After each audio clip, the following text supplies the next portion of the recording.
Welcome back to Triple Alpha Sports Talk. I'm Josh. This is Bryce, and that's Roy. Woo. Got a fun little episode for you. Got a little college football end of season. We also got NFL playoffs starting, so we got a lot to talk about here. We're going to kick it off with some NFL action that happened this past week. And starting on Saturday, the first meaningful game of the week was the Texans went into Indianapolis, and the winner was going to make the playoffs for sure, with some changes ending up happening later in the week. But the Texans go into Indianapolis and win 23-19. Bryce is the one that predicted this, so I'm going to let him lead it off. I called it. I think the Texans, they just have the ability to be that explosive team. They're a fun team to watch, and I love that they got in over the Colts because I like this team a lot better, and I can't wait to watch them play. This is the type of team that's going to knock out a playoff team, in my opinion. I didn't think that the Colts were the type of team to go in and upset a first round and knock out a playoff team. But then again, it was a really close game. I mean, coming down the stretch, you got to be wondering, like, what's that coach thinking? Throwing to a guy that's like a third-string running back when you have a Pro Bowler back there for a first down. I mean, maybe they go on to score, maybe they don't, but that kind of sealed the game. And, you know, it doesn't look good on the coach whenever you make a play call like that. Obviously, he's got to catch it. It's got to be a better ball. A lot of people involved, a lot of mistakes that probably shouldn't happen. Yeah. Roy, what were your takes away from this game Saturday night? Yeah, I don't think either one of these teams is a team that could beat a good team in the first round. C.J. Stroud played well. He made some, and Nico had that connection, and Nico Collins has really taken off. But Colts lost this game. I mean, they were running the ball so well, and then they got away from it. I mean, Gardner Minshew is not that great. I mean, he's an average quarterback. He moved the ball a little bit, but he's not going to win you a ball game. And then on that last drive, they were running the hell out of ball, and then you just play calling at the end. I mean, you gave it away. That I know coaches are trying to run time off the clock because C.J. Stroud can throw the ball. I think he was worried that they got to run time and do things, and they got conservative. And you got to score first, and that's the main thing. And I really think the Colts really blew that game for themselves. But hey, give it up to Texans for a young team. I think they're gonna they got a bright future, but I don't think they'll do much in the playoffs. Yeah, this game was weird because in the first half it was all Texans and they moved the ball all over the field wherever they wanted. Then the script flipped the entire second half where the Colts were dominating and running the ball down their throats the entire second half. And the momentum was definitely in Indy's side, especially at home. They were driving late, but like Bryce said, that play call, man, I don't know how you decide to throw it to a third string running back with your season on the line. But to be fair, he was open, so it wasn't like the play was bad. They just didn't execute. Yeah. And I agree with Bryce in the fact that I would much rather have seen the Texans make the playoffs than the Colts. They're just more exciting. But I don't know if they win the playoff game, but I picked the Colts because I thought they'd win at home, but I'm more excited to see the Texans in than the Colts. So in that regard, I'm okay with it. And that leads us to the next game, which was Sunday afternoon. Jags go to Tennessee, lose 20-28, and because the Jags lose, that game Saturday night between the Texans and the Colts ended up being for the division. So the Texans win the division, they get a home playoff game out of it. And the Jaguars, man, what a collapse they've had at the end of the season. I'll go first on this one. They went into Tennessee losing like 4 of their last 5, and all they had to do was win one to make that playoffs, and they don't. They really struggled offensively. I really thought they'd score more than 28. They couldn't stop King Henry his last game in Tennessee, probably. Couldn't stop him. And for me, it's just, I know Trevor Lawrence was not healthy the latter half of the season, but that's still no excuse not to win 1 or 2 football games. I mean, they were 9-3? Yeah, they were looking like and they lose like 5 of 6 or 6 of 7, whatever it was late. I mean, they just weren't playing their best football, and it's probably better at the end of the day that they didn't make it because they just haven't been playing good, and they probably just would have lost first round. So it just sucks because that's a good football team, and they just really didn't play well down the stretch. Yeah, I thought Trevor Lawrence just didn't show up for this game, this team relies on him. He's their leader, and he comes out and has like 3 interceptions, I think, and isn't connecting with receivers. He had one to Calvin Ridley to probably tie the game there at the end and just overthrew him a little bit. Me and Josh were watching this game together at Buffalo Wild Wings, and we saw this tall, lanky, skinny guy with long hair wearing a Trevor Lawrence jersey. I think that was the guy that was playing this weekend. I mean, he didn't play good, and you're not going to be a playoff team if your quarterback can't play consistently like that, and especially if he's like your superstar. And it's a good thing they didn't make the playoffs because now I didn't want to watch them play if they're going to be playing like that in the playoffs. Yeah. No, Trevor Lawrence is hurt. He's just been bad the last 6 weeks, and you can just tell. And they've completely got away from the running the ball. I think we've been talking about this for weeks. They just don't. They ran the ball 23 times. You've got a good young running back, and you don't even use. He had 15 carries. You don't use him, right? I just felt like they got away from running, and they just relied on Trevor Lawrence to win the ball game because they have some good receivers. But when you're hurt, you can't throw the ball like he was doing, and he struggled. And if you can't go into Nashville against Ryan Tannehill and win, you don't deserve to be in the playoffs. Ryan Tannehill's terrible. So it's probably good that they agree with that they're out because they won't do anything in the playoffs. That defense has kind of collapsed too. We used to be really, really strong, and it's not been what they used to be. So it's probably a good thing. Props to Tennessee, though. They came in and they put up a bunch of points on Jacksonville whenever this should have been like a walkover game for Jacksonville. And I don't know if you guys saw today, but they fired their head coach. Yep.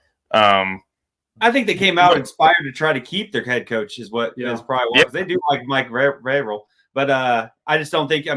He just does. He's not I think he's a decent coach, but he's more. I just don't think he can pull the trigger. Knows how to get the guys that needs to win. Yeah, I agree. I think I like Tennessee a lot, and I think that they have a very bright future if they can get a new offense or new coach, and then Levis gets some development, and DeAndre Hopkins stays there. Maybe Derrick Henry returns for one more season. But I did see today that Derrick Henry's going on a vacation to Dallas, so maybe Super Bowl contender next year with Derrick Henry going to Dallas, trying to get a ring before he retires. Who knows what the future is with that guy? So. Yeah, I think that'll lead us into our Sunday afternoon game where only one side had something to play for, but they did get the job done. Bears went into Green Bay and lost 9-17. Bryce, as a Bears fan, what were your takeaways from this game? My takeaways from this game is that the Bears coaching is probably the worst coaching in football, maybe second to Atlanta. We look like one of the best teams in the league through the last 2 months. Our defense was like a top 3 defense. Our defense didn't even look like they showed up to the game. We didn't run a single play that I thought was a good play all the entire game. Like, it felt like I was watching Nick Foles Bears again, which I hated watching. And that's not what this team is about. We have an explosive offense who's trying to be a non-explosive offense, to just running the ball up the middle. Justin Fields was 9 for 10 in the first half. You got to let him throw the ball more. And then let him come into the third quarter and not throw the ball one time. They ran the ball 6 straight plays and then gave up a sack. And people are saying, oh, it's Justin Fields holding the ball too long. Look at the cameras downfield. He has 2 receivers running routes that have 4 guys covering him. Where is he supposed to throw the ball? He also didn't have any time today. Jenkins had his worst game of the year. Wright had his worst game of the year. We don't have a center who I think should even be in the league. Top to bottom, our centers shouldn't be in the league. We have a lot to do next year, but if this organization thinks that this season has anything to do with Justin Fields and not the coaching, we've seen Justin Fields play as a high-level quarterback time and time again, and then we see his numbers stop getting called, and it makes him look bad. If we get the right coaches around him to let him play, he's a top quarterback in the league. If you take Caleb Williams over him, you're just an idiot. He's going to end up somewhere like Las Vegas or Atlanta, and he's going to torch people because he is a one-man offense, in my opinion. And that's just how it is. You got to get him the ball and let him produce. Are they going to fire? I've read that they're going to fire Luke Getsy and maybe not our head coach, Matt Eberflus, which I wouldn't be super against because Matt Eberflus has kind of changed around the defense and kind of changed around the culture this year after starting 0-4. But, Luke Getsy is the worst play caller I think I've ever seen. And ending his season with the Bears with a 3rd and 22 screen pass that was incomplete is almost poetic. That's just unbelievable. We'll talk about the coach firings here in a minute, so just keep it moving. Right, or Roy, what was your takeaways from this game? Hey, I got to give the Packers defense credit. Packers defense came to play. I thought they played a lot better. Their defense played really well. You got to think the weather was horrible. It was just a typical Lambeau Field game. And I just think Packers defense is a lot better than what people are giving him credit to. And Jordan Love played decent. I mean, he just, I mean, he got scored 2 touchdowns, threw 2 touchdowns. But then Aaron Jones could run the ball. That's the difference. Bears were running the ball, but they can't run the ball. You need a running back. You need an explosive running back, and that's the difference. Aaron Jones can run, and the Bears don't have a running back that can run, and that's the big difference in any football game. If you can run the ball, that opens up the passing game. And when you run, like you said, when you run just in 2 on a routes, you got anybody open because they can sit back with that because you can't run the ball. And when Justin Fields is your best running option, that's just not. I mean, that's not feasible in the NFL. So the Bears have a lot of they have a lot of work to do. But give the Packers credit. They're a decent team. I don't think they'll win a playoff game because of their matchup, but they have potential. They're close to being a pretty dang good football team. Yeah, I mean, the Bears just didn't have anything to play for. I think that had a little bit to do with it. I mean, every player is playing, as hard as he can, but as just a scheme, they're not going to do anything drastic to go win the game because they don't have anything to play for. Like the Packers, on the other hand, they had nothing to lose. Those players, they know if they don't make it, they're done. And if they win, they got in. So, the Packers, they schemed. Their coaches are scheming for the best game of the year for them. They know the Bears well. They play them twice a year, every year. So I just think the Packers, even from a roster perspective, they're a better roster up and down. And I think, it was a close game. Almost every divisional game, in my opinion, are close games. And, they had a better team this year. It's just what it is. Yeah. I don't take a lot from the Bears.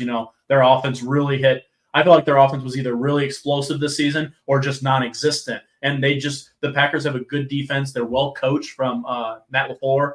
I just think they just had a better game this week. And that's really all I got from it. So that'll take us into Sunday night, where winner take all for the division.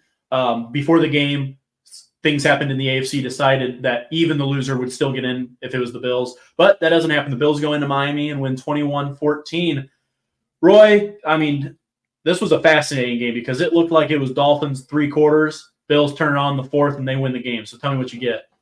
Well, I mean, I actually think, Miami had a lead for most of the game, but I thought the Bills, they just kept shooting themselves in the foot. They drive down the field and they either miss a field goal or they turn it over. They just kept shooting themselves in the foot, and they finally got it together and scored some touchdowns. Josh Allen's just, when he's on, but when he's off, it's ugly. Yeah. That defense kept him in the ball game, which surprised the hell out of me. I really thought that Miami, they were late in the second or early in the second half, was just going to just take over. But Tua's he's not the player that he's not that game-winning quarterback that's going to take you. That you need to be that, that drive to win. He's just not that guy right now. I believe so. But the Bills, they needed to win. They wanted that division, so they came out and played, and they shot themselves in the foot. But they found a way to win, and that's what you do, and that's what you're going to have to do in a playoff game too. Yep. Yeah, to me, it's really impressive how the Bills have turned around their season. At the beginning of the season, we were talking about how they're probably not going to make the playoffs because they were not looking good and they were losing every game. And then props to them, they fire their coach, come around, and now they're on a winning streak and secured a spot in the playoffs. That's not easy to do mid-season, firing a coach like that. Offensive coordinator. He doesn't mean head coach. He means offensive coordinator. Yeah.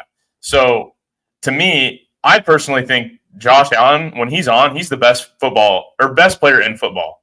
I don't think that there's anybody else who is a one-man offensive juggernaut like Josh Allen is. I'd say it's close. Maybe Patrick Mahomes a little close above him because he's proven more and won Super Bowls. But I think Josh Allen has the capability, the arm, the movement, the knowledge. It's whenever he gets in those ruts and he starts playing bad and he starts gunslinging like Brett Favre and throwing 4 interceptions in one game. But then again, he's got 5 touchdowns to combat it. So it is what it is. Some people don't like that. Some people do. Mm-hmm. And then on the other side, the Dolphins, I don't think that Tua is the type of guy to go out and win a football game for you, in my opinion. I think that he is the best coach in the league when it comes to offensive schemes, and he has 2 of the fastest receivers and 2 of the fastest running backs in the league. So whenever they're running these quick plays and stuff, they look on fire, and then they take their shots. He's got playmakers to go up. But whenever it's Tua and he's got to make a play, sometimes I just think he's like a system quarterback who can't make that play. And I hate to say it, I don't think that he's the type of guy who's going to win you a Super Bowl. I think they have the most explosive offense in the whole league but he is not going to win you a Super Bowl. And it sucks to say that because I like watching the Dolphins play in all their skill positions. I love how he's changed the culture and changed it to like this speed offense that's just super fun to watch. And it doesn't look like Tua's the guy to me. Yeah, the Bills, they like you said, Roy, they kept shooting themselves in the foot, but the whole game, the Dolphins were in the lead, and then late the Bills stormed back because they stopped shooting themselves in the foot. The Dolphins' defense is depleted. I know they didn't even play that bad, but their pass rush is really taking a hit from losing their 2 edge rushers. And with Tyreek Hill and Jalen Waddle kind of coming back off injuries, you can tell they're both not 100%. Tyreek Hill maybe more, but Jalen Waddle didn't look 100% in my opinion. The Dolphins just aren't playing good football right now. You can tell that when the season started, that whole offense, no one had seen it. That's a whole new scheme. And now, as you're getting later, every team's seen the plays, and I think that speed is it's coming down just a little bit because people are anticipating certain ones.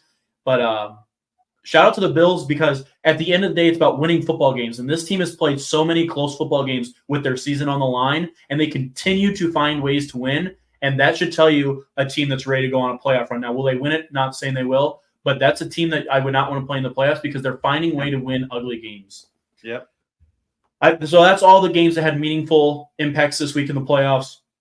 The rest were just seedings or non-playoff matchups, so we weren't going to talk about them. That's going to lead me into coach firing. We didn't have it on the script, but we're going to talk about it because there has been coach firings. We've had the Commanders fire Ron Rivera. We've had the Titans mutually depart with Mike Vrabel. I know they said fired. It was more of a mutual depart because I don't think he wanted to be there for a rebuild.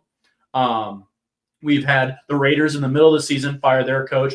The Panthers in the middle of the season fire their coach. Now, we're not going to go over every team and who we think is going to go there, but one firing that I'm curious to see if it comes is New England because Bill Belichick has come out into the media and say he plans to coach next year. Yeah. But does that be with New England or a trade? So we won't talk about where we think coaches are going to go and things like that this episode. We'll wait till next week when we have more clarity and all the teams have pretty much fired their guys because they're still in the middle of it. But Bears, will they fire their coach? All these things we'll talk about next week. But I just wanted to go over some of the firings that we've had and the ones we've had in the middle of the season. To me, you guys want to talk about it? I want to talk about the Bill Belichick real quick. Rob Gronkowski said this perfectly. He said, there's no way you can fire Bill Belichick because he's too much of a weapon for another team to have. I mean, this guy's considered by some people the greatest head coach of all time. I don't care if he's old and the game's changed. He's proven he can win 6 Super Bowls. If you fire him, he's going to go to another team. Say he goes to someone like, I don't know, who's like Raiders. Raiders look like they're ready to compete next year. That's a super big weapon to have with one of the best coaches of all time. I understand them wanting to come off of him a little bit and not have him be like the GM and all that type of stuff, but leave him as your head coach, man. Especially if you're going to draft a quarterback. Yeah. Nobody better to train your quarterback than that guy right there. I just think I know the Patriots in this case, he is not a free agent, so he will not get fired. It will be a trade if Bill Belichick decides to go and coach somewhere else. Now, if he decides to take a year off, that's a different story, but he is still a Patriot. So if he wants to coach next year somewhere else, it will have to be via trade, like we saw with Sean Payton and the Saints and Broncos. Bill Belichick will only coach next year if he has control of everything. That's how he works. I mean, that's what he wants. Yeah. And if the Patriots have to decide, is he good still in that position? Which I still think he gets players. He's just not. They're just not. He didn't get a quarterback. He hasn't got. Yeah. He hasn't got the key spots that he needs. Quarterback, running back. He needs some guys that just need explosive plays. And and he's got some young guys. The problem I don't think they understand what they're doing in New England.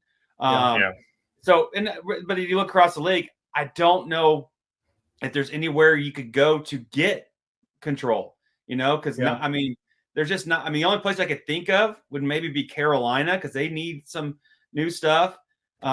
Maybe Atlanta, but Atlanta didn't have a quarterback, and I don't know. That's one we missed. Atlanta fire Arthur Smith. Yeah. Good call, Roy. Because I really think the Raiders have found their quarterback or found their coach. I think they should give it to Antonio Pierce. I mean, they played great, and I think you give them another year, maybe some more players. I think that's a different team. But I think Bill Belichick. I personally think he should stay in New England. I think they should keep him and then let him just do his magic. I mean, he had a bad couple of years here. You just got to get a quarterback. And there's a couple good ones here in this draft that you teach him right. He's got an arm that if you teach him right, he could be pretty good. Yeah, I think if Bill Belichick does go somewhere, I find it very hard to believe that someone would give him the keys to the GM as well. Just it's very rare in today's game. Yeah. Like, there's only like 2 teams that do that. Patriots one and the Cowboys being the other, or not a coach, but a GM and an owner in that regard. Two spots in one. But we'll talk more about the coaching firings next week when we get a better picture of all of it. So that's going to jump us into the playoff matchups, and here we are. The playoffs have started, and before I do that, I'll go over our picks of the week that we do every week. And I'll tell you what, the regular season is over. So now we don't get as many picks. So we better have made up some ground. It's probably too late. And guess what? We're going to have a tight finish here. This week, Roy and Bryce both went 9-7, and I went 11-5. And so that makes our overall gap, Roy in first place at 73-49. And me and Bryce are tied 1 game back, 72-50. So Roy has a 1-game lead going into the playoffs. So a little bit of meaning for every pick. Yep. So every pick from the rest of the way, especially this week, because if you get down 2 or 3, there's only going to be about 5 or 6 games left after this week. So this is the week. If you want to make up ground after this week, it's going to be tough. But every matchup is hard now. Every team in the playoffs is a good football team. That's why they're in. So these games are going to be tight and they're going to be close. So that'll just lead us into the first game of the week. We're going to start these on Saturday afternoon, where the 5 seed Browns are going to go into the AFC South champion 4 seed Houston Texans. Roy, what do you got? What are you looking for in this game? I actually think the Browns will win. I think their defense is really good. I think it'll be a close game. I think CJ Stroud will be able to throw some passes, but I just think that Browns defense is really good and will slow them down, and I think they'll get the win. Yeah, I think that the Texans can be a better team, but it's hard to pick a team as young as the Texans are to go in and beat an aged team like the Browns, especially with their defense. So I have to go with the Browns with this one. I'm also going to go with the Browns due to the fact that the Colts really ran the ball down the Texans' throat there in that second half. And the Browns' number one idea is to run that football. And I just think with Joe Flacco, even though he's not going to go out there and win you football games probably, but he's not going to go out there and make the mistakes to lose you the games either. I think that defense is too good, and I think they're going to be able to run the ball, and I think they're going to be able to take the Texans' offense out of the game a little bit. Flacco's a Super Bowl champion, too. So that leads us into Saturday night, where we have Tyreek's return to KC. 6 seed Miami is going to go into Arrowhead and face the number 3 seed Kansas City Chiefs. Bryce, what do you got here? You know, it's really hard to bet on the Chiefs in the playoffs. They've been there so many times, and they've been underdogs, came in and won. But you know what? The Chiefs have been playing bad. I don't see any playmakers to turn it around, and I don't see them beating Miami this week. All right. Roy, what do you got? What are you looking for in this game? Well, my problem with this game is it's at Kansas City, which the weather is supposed to be bad this weekend. I mean, it's supposed to have a lot of snow, it's supposed to be pretty bad. So it's going to come down to running the ball is what's going to happen. I mean, that speed by Miami will cause problems for the Chiefs, and but I think the Chiefs can be. I mean, I think they can do a little bit of different. Their defense is a little bit better. I am going to go with the Chiefs to win this game just because of the weather, and I think this is going to be a very low scoring game, and I think you'll have a better the kicking and everything else advantages go to the Chiefs. So I'm going to go with the Chiefs. I think this is close, but my problem with Miami right now is their pass rush. They don't get after the pass rush unless they blitz right now due to the fact that their best 2 pass rushers are out for the season. And for me, the Chiefs' biggest issue is the pass rush. But with that being Miami's weakness right now, I'll say I'm going to go with the Chiefs. I guarantee you if Miami had both those pass rushers, I'm going to go with Miami in this game. But I agree with you, Roy. I think that defense can slow down Miami a little bit. And I think that at the end of the day, if the Patrick Mahomes is not getting pressured, he's going to sit back there and he's going to dice up. I don't care if those receivers drop every pass. He's going to get I it also think linebackers for Miami are out too, both linebackers too. So because of that, I am going to go with the Chiefs as well. Then that takes us to Sunday, where we have 3 games. The first one, the 7 seed Steelers, who sneak in, go to the Bills 2 seed, and it is supposed to be a very snowy game from what I've heard up there in Buffalo this week. I'll go first. I don't care. I think the snow actually could help the Steelers, keep that offense intact for the Bills. But the Bills at home, give me the Bills. To me, I think the Steelers are probably the worst team in the playoffs. I mean, they shouldn't even be in it. So I'm also going to have to go with the Bills. The Bills love playing in the snow, I think. So it'll be a fun game to watch. I'm going to go with the Bills. They're finding ways to win, and they're hot. I mean, when you get hot going in the playoffs, it's hard to be a team early. So I'm going to go with the Bills. Yeah. Then that takes us to the afternoon game on Sunday, where the 7-seed Green Bay Packers go into Arlington to face the 2-seed Cowboys. Roy, what do you got here? What do you think? Well, as much as I don't want to root for your boys there, but I think the Cowboys got too much talent, too much going on. I don't think Green Bay can do it. I think their defense has improved, but I don't think they can do it. I'm going with Cowboys. Yeah, to me, Green Bay looked good last week because the Bears were just allowing everything underneath and couldn't tackle Aaron Jones. I don't think that the Cowboys defense are going to do that. I think that they are very good at covering the pass, and also they have good tacklers. Like, they stop the run game very well. I don't think that this will be very close of a game. I think the Cowboys can kind of push over the Green Bay Packers pretty easy. I actually think this game is going to be kind of close. I think that Green Bay does a few things that the Cowboys struggle at. I think they could really run the ball well against the Cowboys defense with Aaron Jones and A.J. Dillon as a duo. And I think that pass rush from Green Bay. Does that mean you're going with Green Bay, right? No, I'm not going with Green Bay. I'm going with Dallas. I think this game is close, though. But at the end of the day, I know the Packers have Jair Alexander, and he's a very good corner. But I'm going to be honest. Nobody can cover CeeDee Lamb in this league right now. And if they travel Jair Alexander, then Brandon Cooks is going to have a field day. And like Bryce said, I do think Dallas can shut down that pass game of Green Bay. So if they can just stop the run, I think Dallas handles them. But I do think it's close. I think this is a good matchup for Green Bay, honestly. I mean, Jair Alexander is the most overrated corner in the league. I think CD is going to have a field day with that guy guarding him. And then, to me, this is the game of the week, Sunday night. The 6-seeded Rams of Matthew Stafford go into Detroit, the 3 seed, for their first playoff game at home in 20 years plus. I'd like to take this one first. Bryce, I'll let you rock what you think. I would feel horrible for the Lions if it wasn't the Lions, because they haven't played in the playoffs forever, and now that they're going into the playoffs, they have to have Matthew Stafford come back and put a whooping on them. And he's going to. You just know it. The Rams are playing great. Puka, Cooper Kupp, that defense isn't going to be able to stop them. I mean, their defense is playing great too, and it's going to be the most tragic story I've ever seen. But I could care less because it's the Detroit Lions. So you got the Rams. Yep. I disagree. I think the Lions have been waiting for this shot.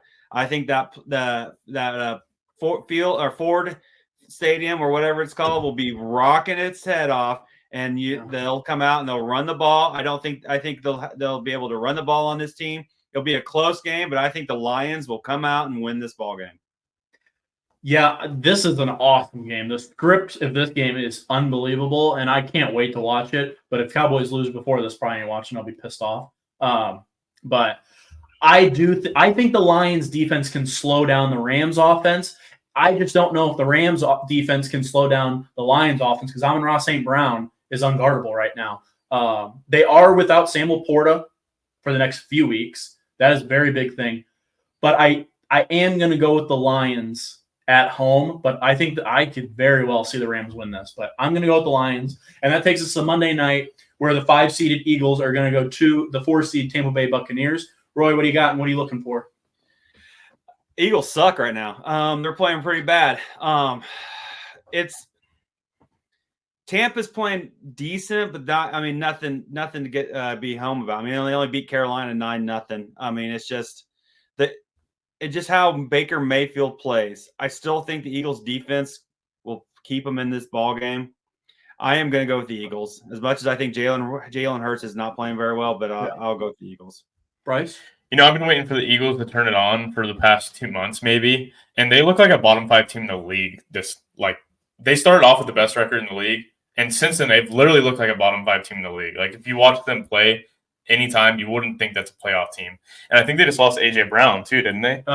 They said he's expected to play. Okay. Sore knee, but he's expected to play. Well, I'm still going to take Tampa Bay with the biggest upset I've seen in a long time. And Baker Mayfield is going to come out and just absolutely put a whooping on these boys. You can't be that bad for that long and expect to win. Yeah, just like the Chiefs, in my opinion, I feel like the Eagles, they could turn it on any day. In every game, you expect them. I'm sure they'll figure it out, but they really haven't. Jalen Hurts, they played last week because Cowboys lose, they win the division. Didn't happen. He messed up that middle finger of his throwing hand. Yeah. And to me, that tells me they're going to run the ball quite a bit because that finger is messed up. And at the end of the day, that's Tampa Bay's greatest strength is run defense. And for me, the Eagles probably do win this, but I don't trust quarterbacks that aren't playing well when an offense isn't playing well and when the defense, the only thing that you can do probably is run the ball when the number one thing on the defense is stopping the run. I'm going to take Tampa Bay to win this at home and upset the Eagles as well. And then, obviously, the one-seeded Ravens on the AFC and the one-seeded 49ers on the NFC both have a bye and have advanced next week. So I think that's going to do it for our NFL segments. Anybody got anything else? Nope. All right. I think that's going to roll us into our college football section where we only had one game this week, national championship. Not just one game, the game. There we go. Turn this shit off. That's all that matters. We can mute them. Where Michigan and Washington played last night, and Michigan wins convincingly 34-13. Bryce, I'll let you go first. We're going to be pretty quick. We're going to let Roy dip into this. I think that the reffing was kind of bad in this game, but I don't think that changes the outcome. What was bad? Did you let me finish? I said I don't think it changes the outcome. I think as much as the shit I've talked on Michigan, I think they were clearly the better team going into this. I just couldn't say that. Them beating Alabama, I mean, it just proved that they were probably going to walk over whoever came out of the game of Washington and Texas. I don't think either one of those teams even had a chance.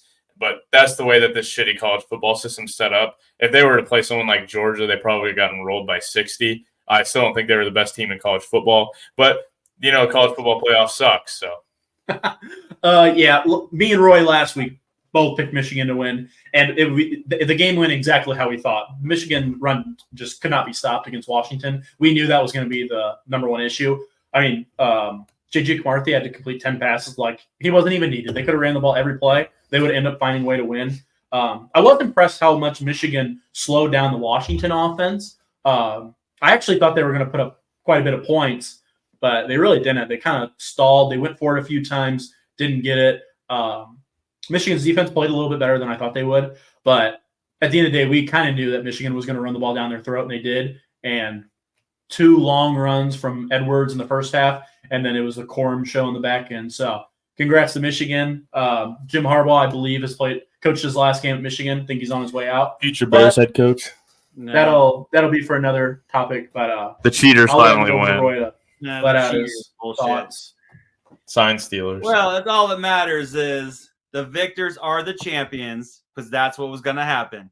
This game wasn't as close as what the score looked like. Michigan should have just the second, third quarter they were saying how the Washington's defense was doing. Michigan just did thought things and didn't play their game and was trying to get cute like they always do and kept them close.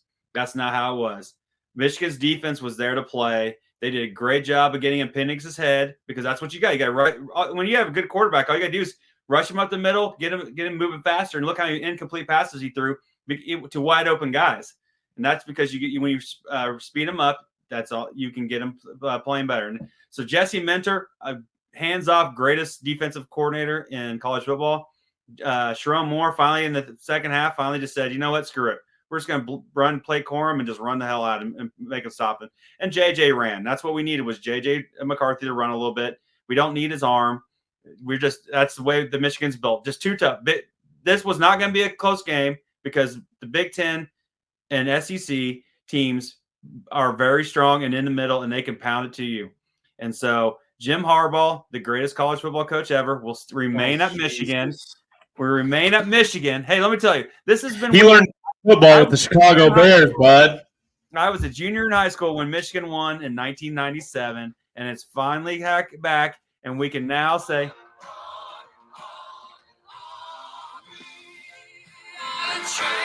You're just corny. That's all that matters, man. We are the champions, finally, and we're going to come back and repeat next year.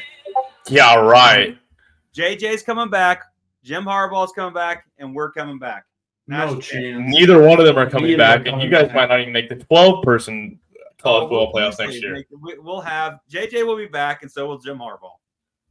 Mark it down right now. I think that's all we got for college football. I mean, it's going to be a long off season. I don't know how much we're going to be able to talk about it after because transfer portal. I mean, we're not going to be talking about the 966 transfers. So that's probably going to do it for college football for us. Baseball is going to start ramping up here soon.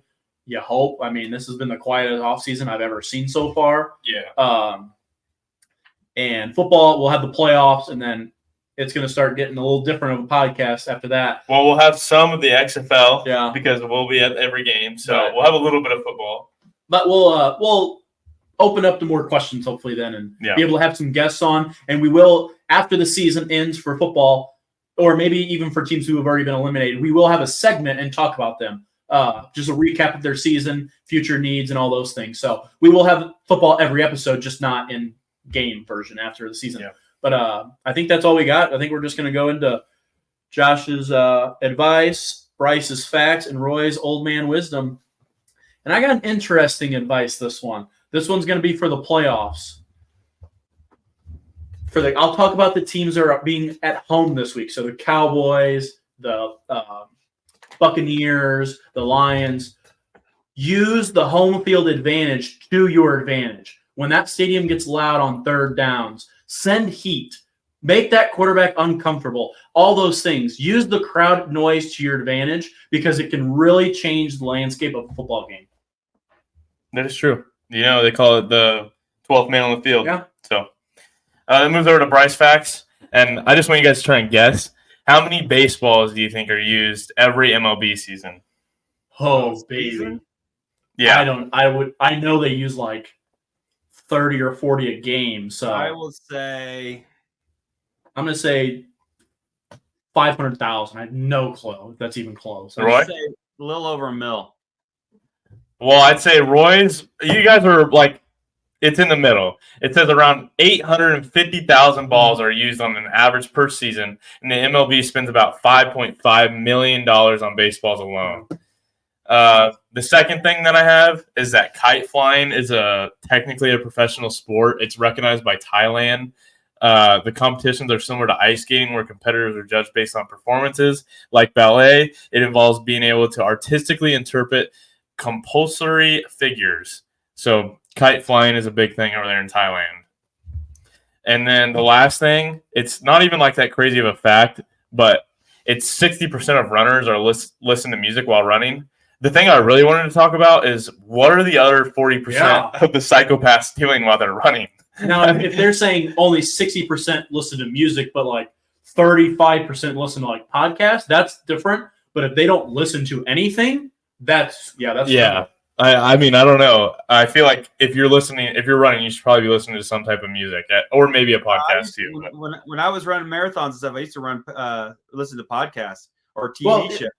If you're listening to something, that's fine. I think you can't just go run for that. Yeah. Now, if you're sprinting, I guess I understand it, but I don't think that's counting in the running category. Yeah, people don't go running. I mean, you see those guys that win the marathons; they don't have headphones on. So, well, I don't know if you can in like competition. Yeah, so maybe they practice without it.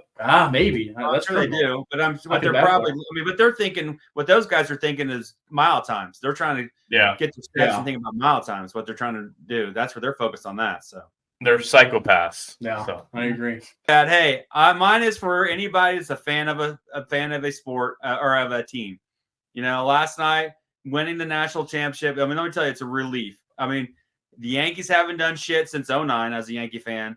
I'm a Michigan fan I've been a Michigan fan since 1989 when they beat Illinois in the Final Four. Loved it. Been a fan since, and they've won. They've been, and I mean, how hard is it? Michigan has been to since 1989. They won the national title in '87. They've been to they've won a couple hockey titles, but in the NCAA they've been to three NCAA tournament championship games and lost all three. And then it's a heartbreak. And finally to come through and win. Let me tell you, the advice I have, Just stick with your team. Eventually, they'll make you proud, and then you'll be pissed at them next year. So, I think that's going to do it. Make sure you hit the like button, subscribe, comment. Subscribe if you're new, especially, and then we will see you next week, and we'll have some playoff matchup results. Peace. See ya. Yeah, go Blue.